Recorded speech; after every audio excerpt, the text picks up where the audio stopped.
നമുക്ക് അക്കരെ നിന്നൊരു വോട്ടിലേക്ക് പോകാം അല്ലേ? അതെ, അതിലും ആലത്തൂർ ലോക്സഭാ മണ്ഡലത്തിലെ പ്രവാസികൾ തന്നെയാണ് ഇന്ന് നമ്മോടൊപ്പം ചേരുന്നത്.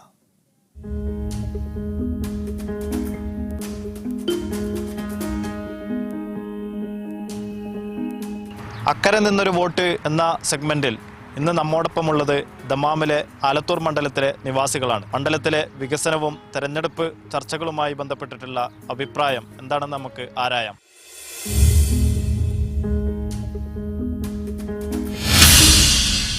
എന്താണ് ആലത്തൂർ മണ്ഡലത്തിലെ സ്ഥാനാർത്ഥിക്കെതിരെ ഉന്നയിക്കപ്പെട്ട ആരോപണങ്ങളെ കുറിച്ച്?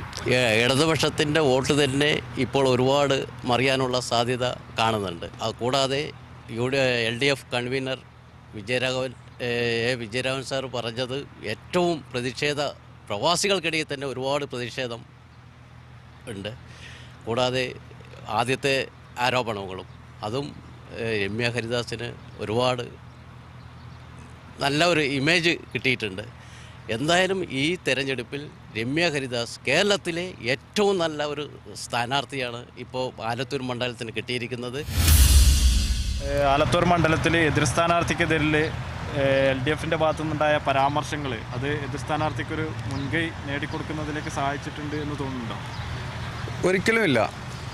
എതിർ സ്ഥാനാർത്ഥിയെ സംബന്ധിച്ചിടത്തോളം ഞങ്ങൾ ഇടതുപക്ഷ സ്ഥാനാർത്ഥിയെ ആദ്യം പ്രഖ്യാപിച്ചത് ആരെ എതിര് വരുമെന്ന് നോക്കിയിട്ടല്ല, ഞങ്ങൾ വിജയിക്കാൻ വേണ്ടിയിട്ടാണ് എല്ലാ മണ്ഡലത്തിലും സ്ഥാനാർത്ഥി പ്രഖ്യാപിച്ചിട്ടുള്ളത്. ഇതിപ്പോൾ അനാവശ്യ വിവാദങ്ങൾ ഉണ്ടായിക്കൊണ്ടിരിക്കുകയാണ്.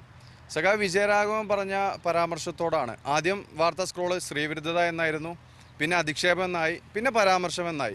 സഖാവ് PK ബിജു എന്ന് പറയുന്ന ഒരു മികച്ച പാർലമെൻറ്റേറിയന് ആലത്തൂർ മണ്ഡല നിവാസികളുടെ ഹൃദയത്തിലൊരു സ്ഥാനമുണ്ട്. അത് വോട്ടായി മാറിക്കൊണ്ട് സഖാവ് PK ബിജു വൻപിച്ച ഭൂരിപക്ഷത്തോടു കൂടി വിജയിക്കും എന്നുള്ളതിലൊരു തർക്കവുമില്ല. നിലവിൽ MP PK ബിജുവിനുള്ള വോട്ട് ഭൂരിപക്ഷം എന്ന് പറയുന്നത് 37,316 വോട്ട് മാത്രമാണ്. അത് ഈ നിലവിൽ ഇപ്പോൾ പുതിയതായിട്ട് 1 ലക്ഷത്തോളം ന്യൂജൻ വോട്ടർമാരാണ് നിലവിൽ ഈ മണ്ഡലത്തിൽ കടന്നു വന്നിട്ടുള്ളത്.